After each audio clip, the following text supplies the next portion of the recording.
A lot of points influencers suggest earning points by paying for something for a friend and having them reimburse you. But what if they don't pay you back?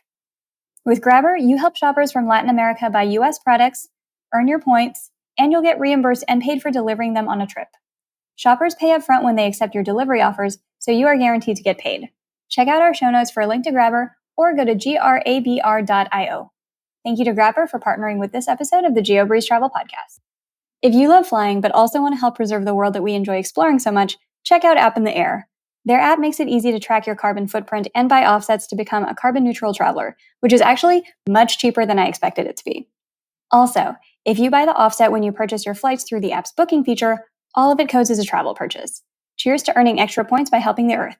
Check out the app for free by using the link in the show notes and get 20% off of your next flight when you book directly through App in the Air by using the code GeoBreeze at checkout. Thank you to App in the Air for partnering with this episode of the Geobreeze Travel Podcast.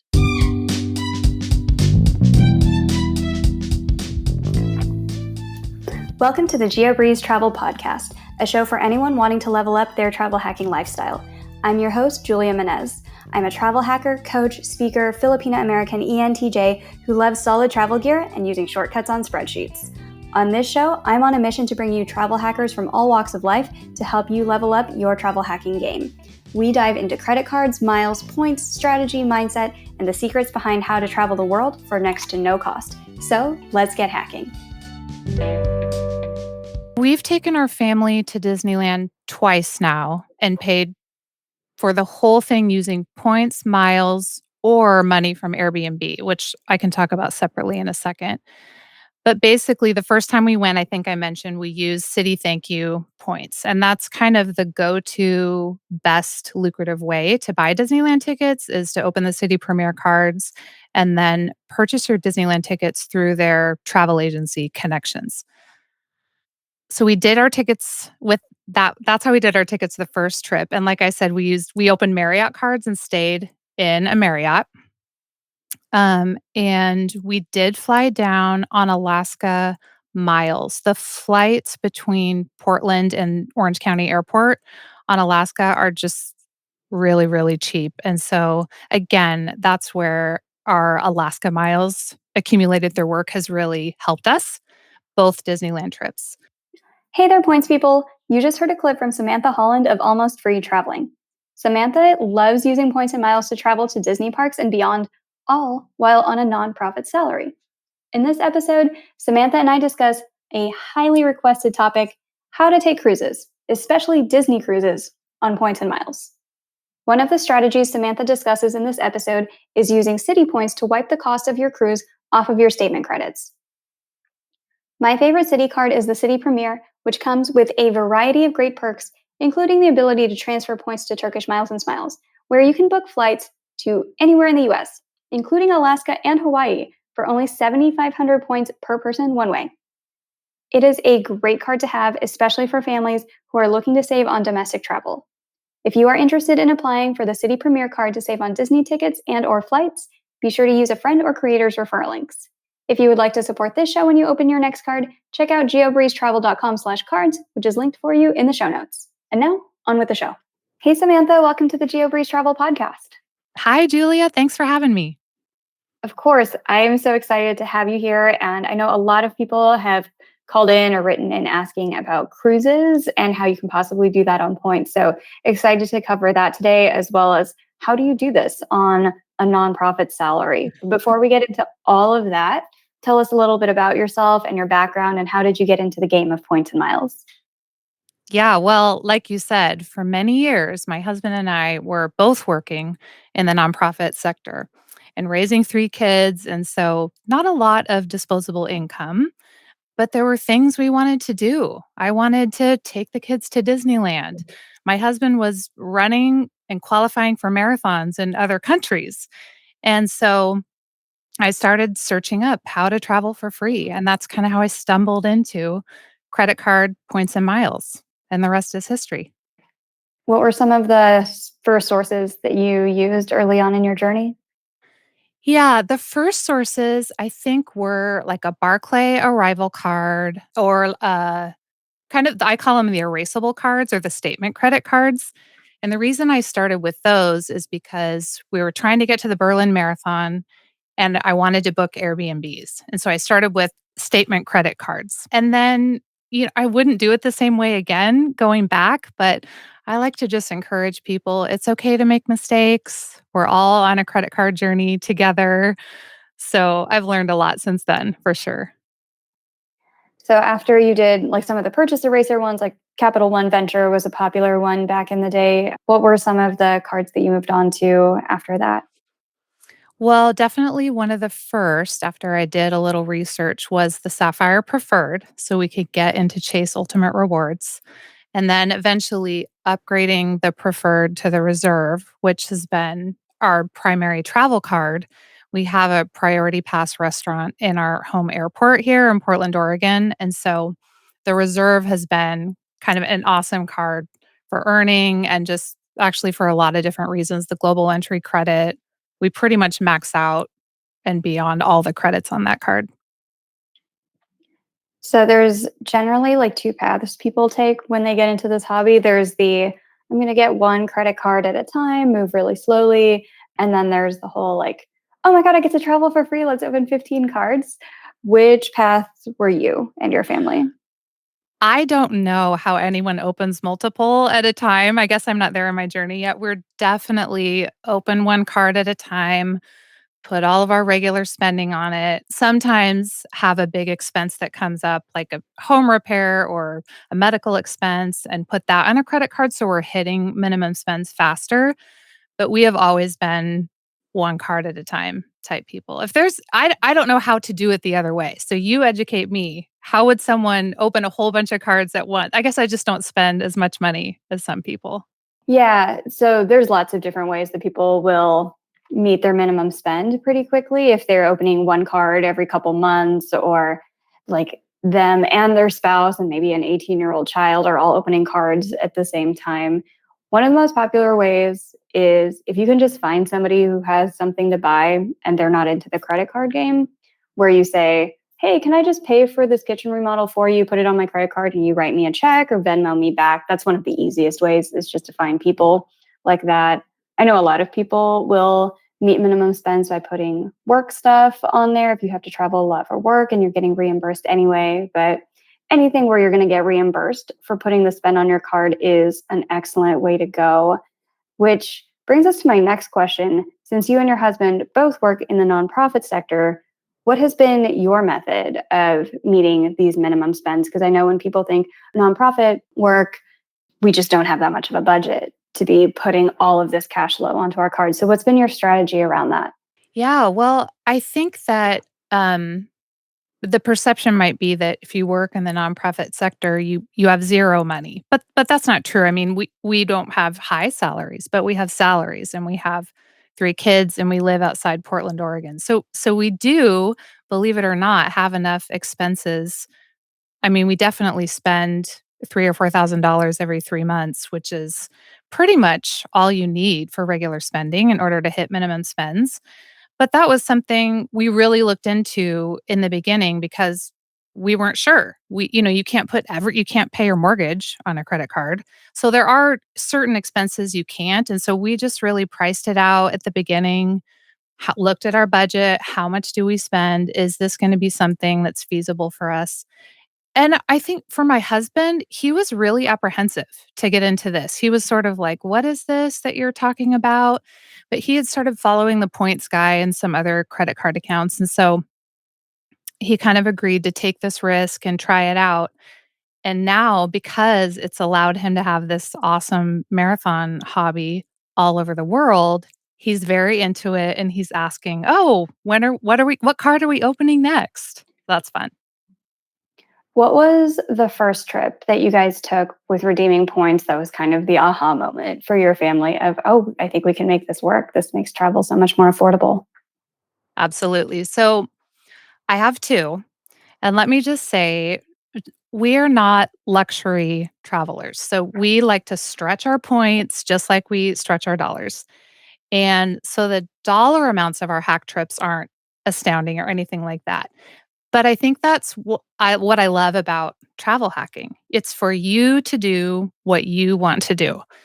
and it's about you going where you wanna go. And so I think for me, our first free Disneyland trip in 2019 was huge because that's why I got into it in the first place. We opened Marriott cards, we stayed at a Spring Hill Suites, we opened Citi Premier cards, we used thank you points to buy our tickets.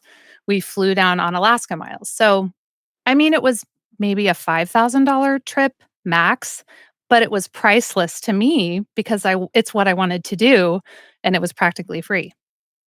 And then for sure for my husband, it was the trip we did in 2018, and that was really our first trip that we did on Points and Miles, and it was so we could go to the Berlin Marathon and my husband could run in it, and it was just a really memorable time for us. He set a personal best. He ran like a I think it was 2 hours and 42. I mean, he's really fast. So he set a personal best, and it was Eliud Kipchoge, I think, was setting the world record that day, and we took family and friends with us.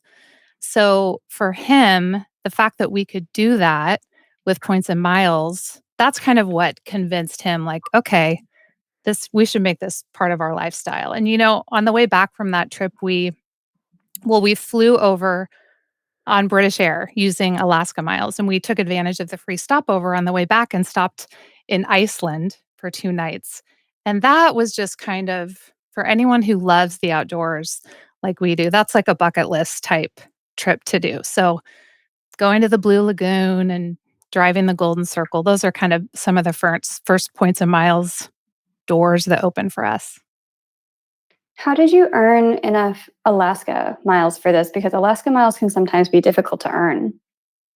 Yeah, so this is an important part of our story, and it helps. This is probably the missing piece to the puzzle. So, with our jobs in the nonprofit sector, we started traveling for work, and we live in the Pacific Northwest. So, we're kind of in a unique situation where Alaska is the best choice airline for us. We don't have Southwest cards, we don't fly Southwest. It's Alaska all the way. And so I started playing the Points and Miles credit card game at the same time that we were accruing Alaska miles through a lot of work travel. So that is really the way that our jobs, like a lot of people, gave us a little bit of a jump start. So we stuck with Alaska. We opened the cards, we put all of our flights on those cards, and then we just try to fly Alaska partners as much as possible. We recently opened American Airlines cards too because now they're part of the same alliance. And so the points are interchangeable between those two. Where were you flying to with Alaska? Was it a lot of just like up and down the West Coast, Seattle, California, or where were you going for work to earn all of these different miles? The majority of it was our headquarters are in Orlando, Florida. And Alaska opened a nonstop flight between Portland and Orlando. So, I mean, that's one of the longest domestic flights in existence, I'd imagine. So that racked up a lot of points for us. That is a long, long flight. Is that Yes. 7 hours? How long does that take? It's not quite 7, and, I can't remember if it's faster going east or west, but it's either 5 or 6. Okay. Because I was just thinking of a flight I took from New Jersey to Las Vegas. I'm like, oh my God, that's even longer. All right. Cool. So you guys were able to take this fantastic trip to Germany on Alaska points. Is that how you do most of the international trips for marathons? Is with Alaska, or do you do different types of currencies? I think that when we did the Tokyo Marathon in 2019, we used Chase Ultimate Rewards for a hotel, but I think that we actually paid for our tickets on Japanese Air. Is that a Japan Japan Air. Air? Yeah, I think it Mhm. was Japan Air. And that's just what you learn as you start hacking is you're not always gonna use points or have the points that you need, and so you just do the best you can. In that case, it was actually pay cash on a credit card that maybe we were trying to hit a minimum spend, or I'm not sure what card we put that flight on. But in that case, no, we didn't use Alaska Miles. The majority of our flying is with Alaska Miles through Alaska Partners or on Alaska. Sounds good. For anybody who's not very familiar with the Alaska program, what are some different tips and tricks and perks that you get from being a frequent flyer on Alaska? Do you guys have MVP status or anything like that? What are your favorite parts of the program? Okay, so this again, I should have my husband on the show because this is his specialty.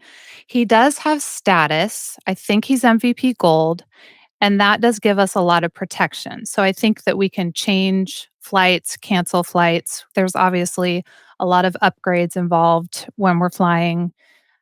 Because we have the Alaska cards, we have the Alaska Companion Pass, which is not quite as lucrative as the Southwest Companion Pass, but it does give us one Companion Pass a year per card. And it's great to use for West Coasters to use for maybe a trip to Mexico or a trip to Hawaii. Those higher price tickets, that Companion Pass, I think it's around $99 for your second flight. So the way that it works is you'll buy one normal price ticket and then somebody can fly with you for $99. Is that how it That's works? right. Mhm. Very cool. What are some places that you've been able to use this where you're like, oh, we saved a lot of money by using a companion pass fare with Alaska? We use it annually to go to either Mexico or Hawaii on a couple's trip. And it saves, I mean, that ticket is usually between $500 and $1,000. So it saves us between $400 and $900 to use that companion pass. That is a really, really good use of Yeah. that perk. If you are listening to this episode thinking, I wish I could travel like this, but I don't know where to start, I offer free credit card consultations by email at geobreezetravel.com/consultations. Additionally, I host a masterclass and group coaching session each month. You can find the links to sign up for the consultations, monthly masterclasses, and Patreon, which gets you access to the masterclasses and also recordings of all past events in the show notes. This week's Patreon shout out goes out to Sylvia. Thank you so much for being a part of the Geobreeze Travel Patreon community. And so you mentioned you're a really big fan of Disney trips as well. Can you tell us a little bit more about what's your strategy for doing family trips on Disney? Are you doing that with Alaska Companion Fare, using Chase Ultimate Rewards, some other combination of points? What's your go-to? Yeah. So we've taken our family to Disneyland twice now and paid for the whole thing using points, miles, or money from Airbnb, which I can talk about separately in a second. But basically, the first time we went, I think I mentioned we used Citi Thank You points. And that's kind of the go to best lucrative way to buy Disneyland tickets is to open the Citi Premier cards and then purchase your Disneyland tickets through their travel agency connections. So we did our tickets with that. That's how we did our tickets the first trip. And like I said, we opened Marriott cards and stayed in a Marriott. And we did fly down on Alaska Miles. The flights between Portland and Orange County Airport on Alaska are just really, really cheap. And so again, that's where our Alaska Miles accumulated their work has really helped us, both Disneyland trips.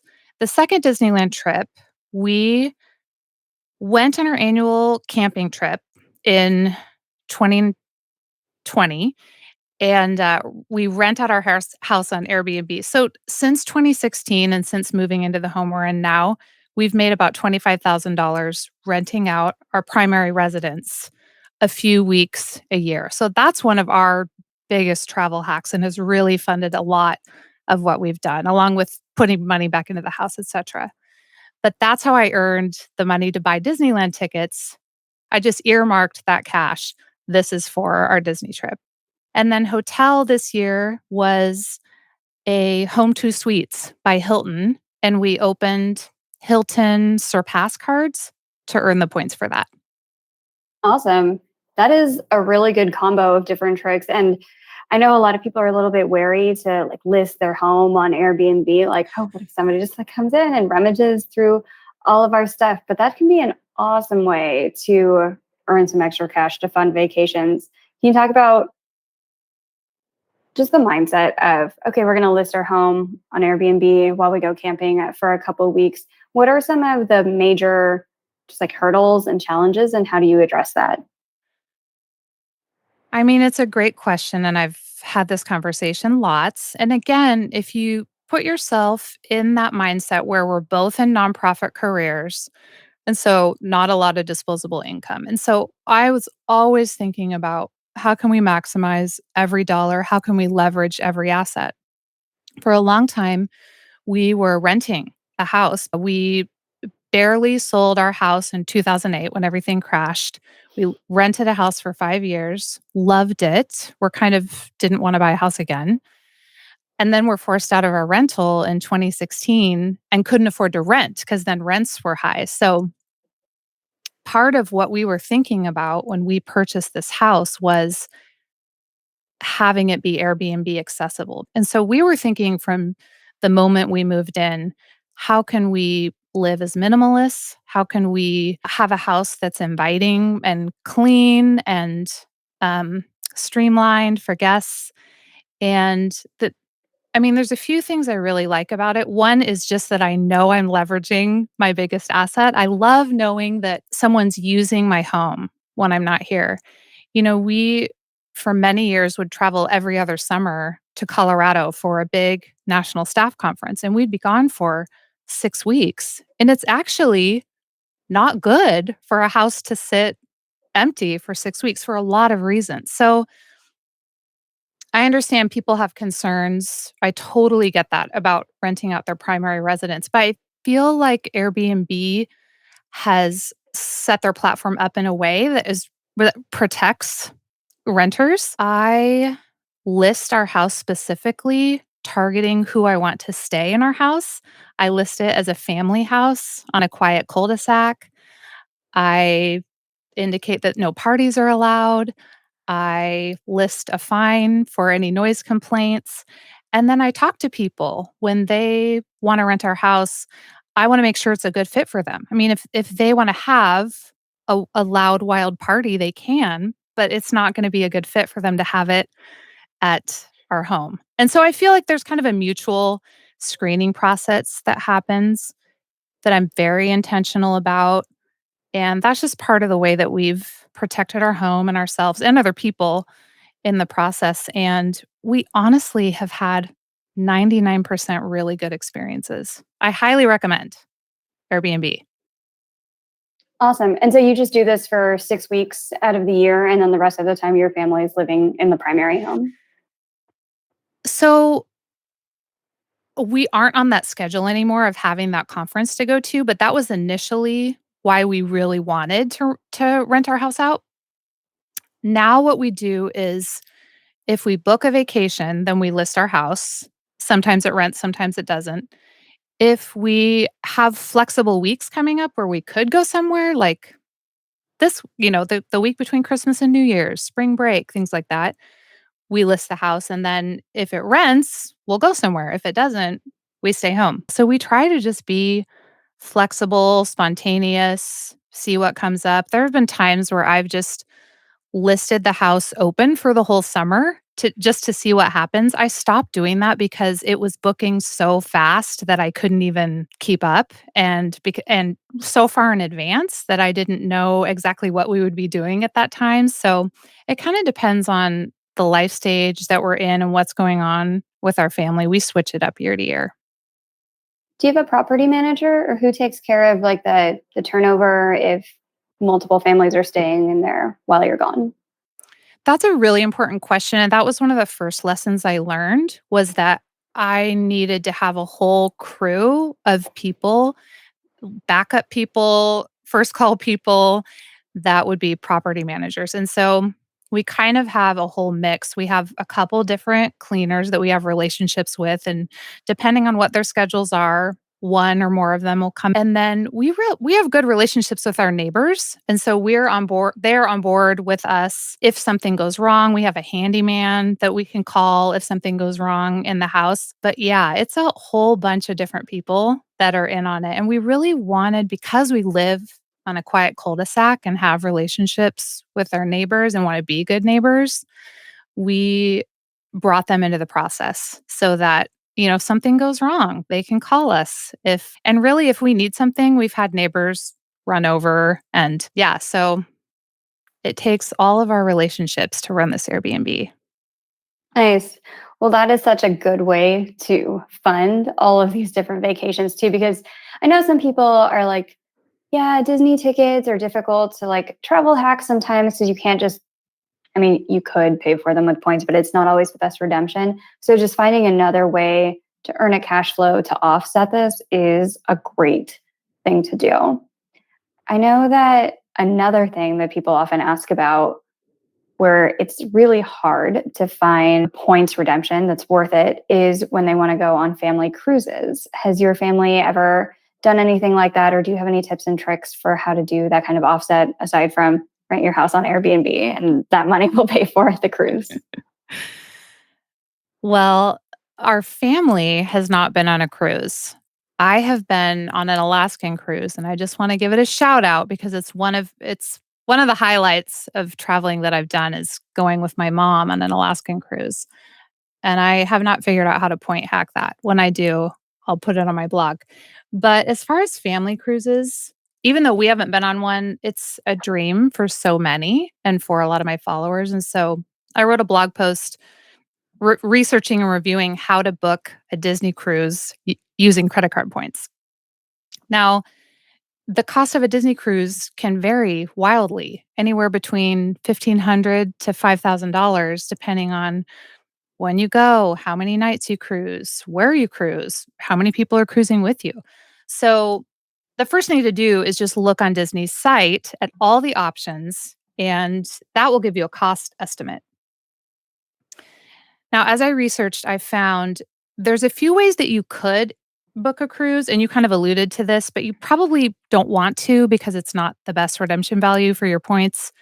You can redeem Marriott Bonvoy points for a cruise, but starting at 63,000 points, which only gives you a $250 cruise credit. So that's not the best Marriott point redemption. You could also book a cruise through with United Miles through Disney's cruise site. But again, just trust me, you probably don't want to do that. It's not a great redemption value. I did find that just like Disneyland tickets, you could book a cruise with your Citi Thank You points through their Connections travel agency.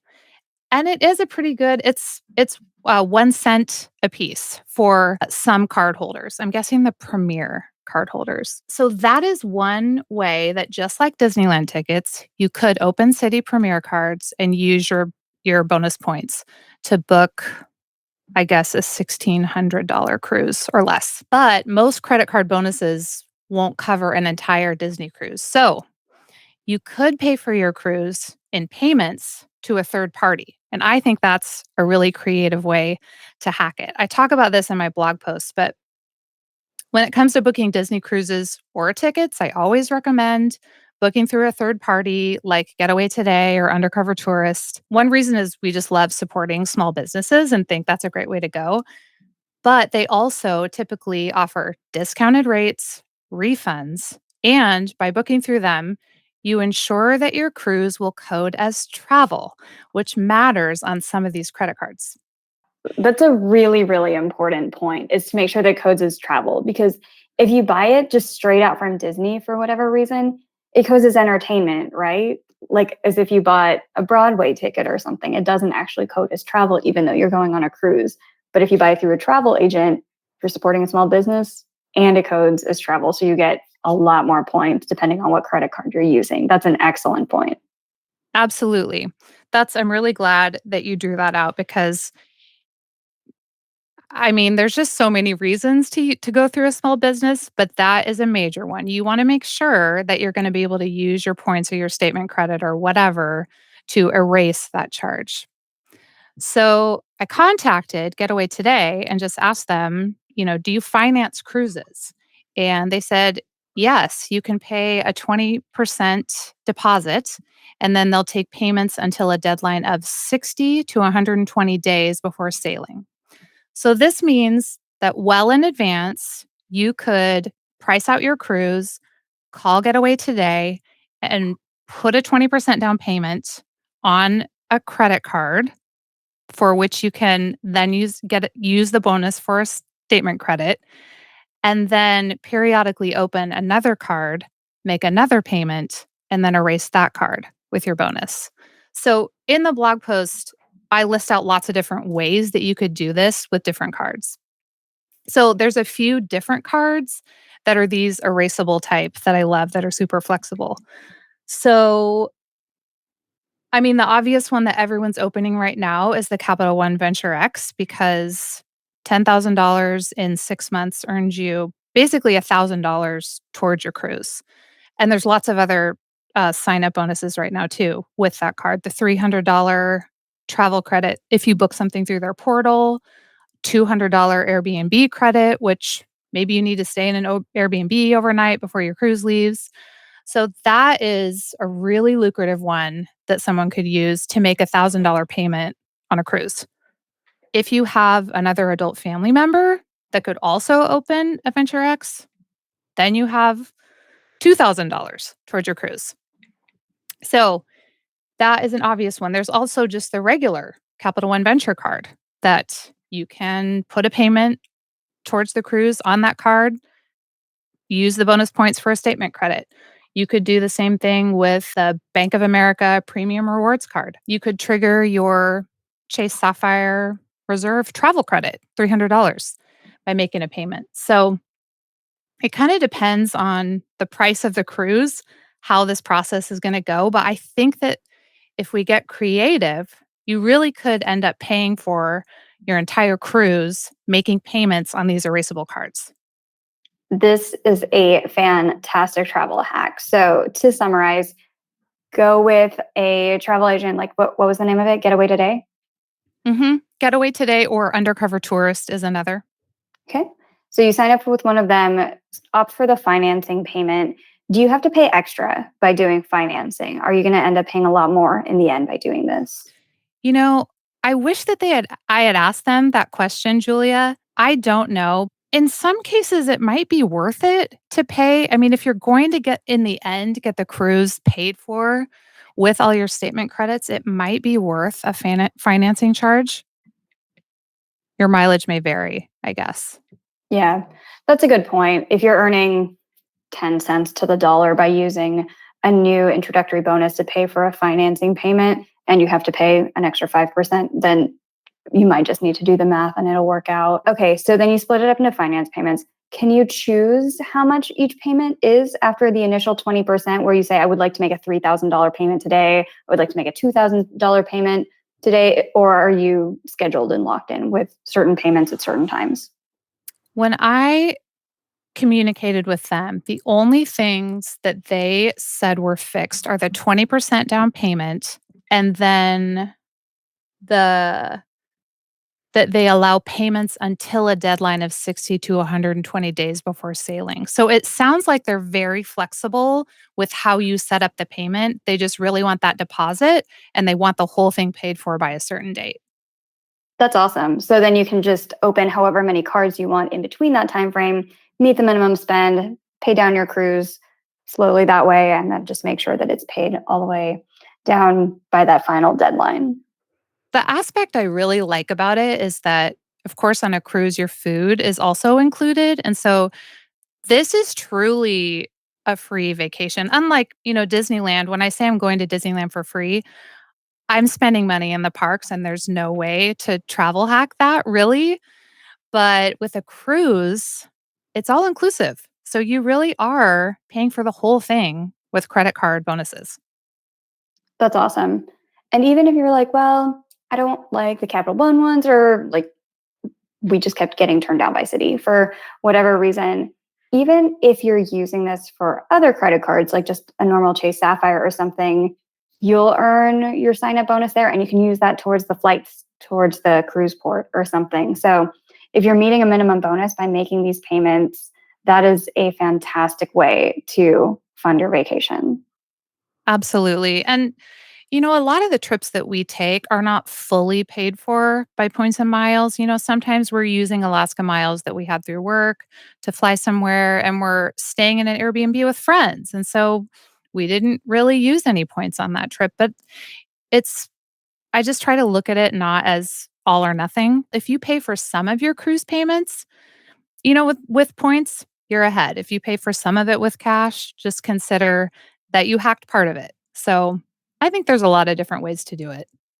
Absolutely. That is such a good point too, because a lot of people are very into like the all or nothing thinking, where every time we say, "Oh, you kind of get to travel for free with points and miles," people are like, "Well, it's not really free because you had to pay like 500 or $5.60 for the taxes and fees."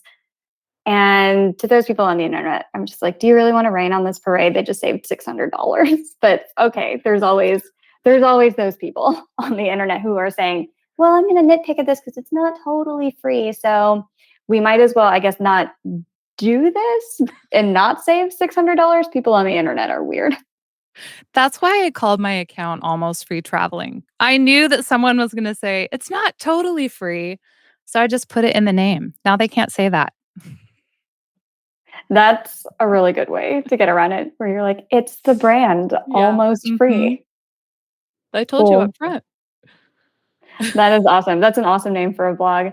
So, as we wrap up here, with all of the knowledge that you've done from the research onto this, how to do this cruise hack, which is fantastic, and everything you've learned about how to travel and offset the travel costs while you're on a nonprofit salary, what would you say is your number one piece of travel hacking advice for listeners today?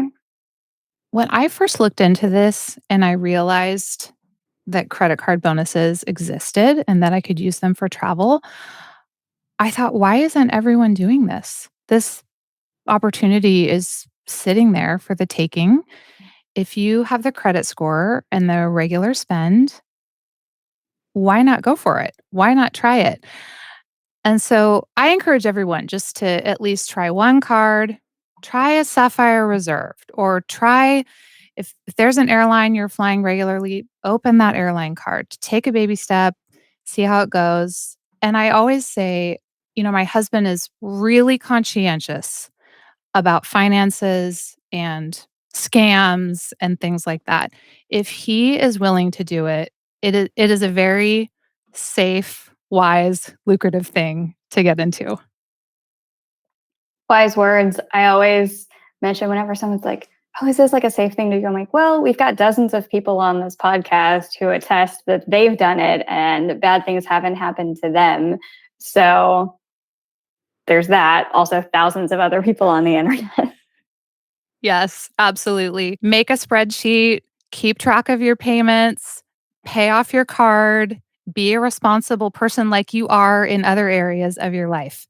And this will be a lucrative option for you. Awesome advice. And speaking of awesome advice, can you give a shout out to somebody else on the internet who you love going to for points and miles travel tricks? So, I want to give a shout out to Travel Hacking Mom and this speaks to something. So, I'm a creative freelance writer, communications professional. So starting an Instagram account was fun and easy. And also my friends were always asking, "How do you travel so much? How do you afford it?" So this was also, "Here's how I afford it. Everyone can follow and know." What I didn't know was that there would be this whole community of travel hackers on Instagram. And it was such a surprise to step into that community and find everyone to be really generous and helpful and just journeying together using credit card points and miles. I have loved it so much. It's like an unexpected virtual community I didn't have before. And I want to say, Travel Hacking Mom, Alex at Travel Hacking Mom, you have been so generous with everything, with your knowledge, with your account, doing a giveaway with me. And so I want to give a shout out to Alex. She really is an expert. I learn from her all the time. I don't position myself as an expert because I feel like I'm just learning all the time things I didn't know. Alex is someone I look to all the time to see what cards is she opening, how is she strategically transferring miles, using miles, earning miles, and I'm learning new things from her all the time. So, kudos to Alex at Travel Hacking Mom. That's such a nice shout out. So Alex was on episode 29, Alex and Pam, so along with her mom. So check out that episode if you want to hear more from them and how they started their blog and have gone viral multiple times on Instagram and have grown so much. Cool. And where can we find you on the internet? So, a few different places. The name is Almost Free Traveling. and I'm on Instagram at Almost Free Traveling. I have a Facebook page at Almost Free Traveling that has a group that I'd love for you to join. It's a learning group, and my vision is that it will be a place where we can all collaborate together on hacking to Disneyland using points and miles. Then I also have a blog that I'm writing on more and more, almostfreetraveling.com. Perfect. Well, thank you so much for coming onto the show. We have learned so much today. This is a fantastic strategy about how you can go on a cruise for almost no money, because that's one of, I would say, the most difficult parts of travel hacking is whenever somebody's saying, well, how do I go on a cruise? Because I know how to do flights and I know how to do hotels, but how do I go on a boat? And there's not some kind of outsized redemption. There's no good award chart where we say, oh, you just go to this website and use your Hyatt points. That doesn't really exist with cruises. So the strategy that you've laid out today has been fantastic, as well as your strategies for Airbnb and how to offset flights with just doing work travel and lots of other things like that. So thank you so much, Samantha, for coming onto the show. We've learned so much today. Thanks for having me. I've learned from you too, and I do every episode, so love following along. Thank you so much.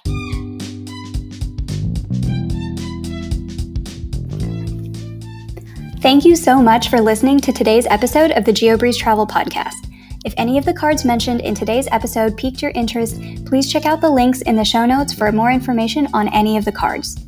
Also, if you apply for a card using the links on that page, I may receive a commission too, so please and thank you. P.S. I hear the links work better in Internet Explorer or Safari, and sometimes the credit card applications tend to glitch out in Chrome. Additionally, it would mean the world to me if you could subscribe to this podcast, leave a 5-star review, and share it with a friend. And if you would like to make even more travel hacking friends, please sign up for the Patreon to access our monthly masterclass hangouts. We dive deep into a particular points program each month, and you'll get to ask all of your travel hacking questions and enjoy being around other people who enjoy points and miles just as much as you and I do. If you would like an invite to the next one, head over to geobreezetravel.com/hangouts to sign up to be on the invite list. Take care and happy travels!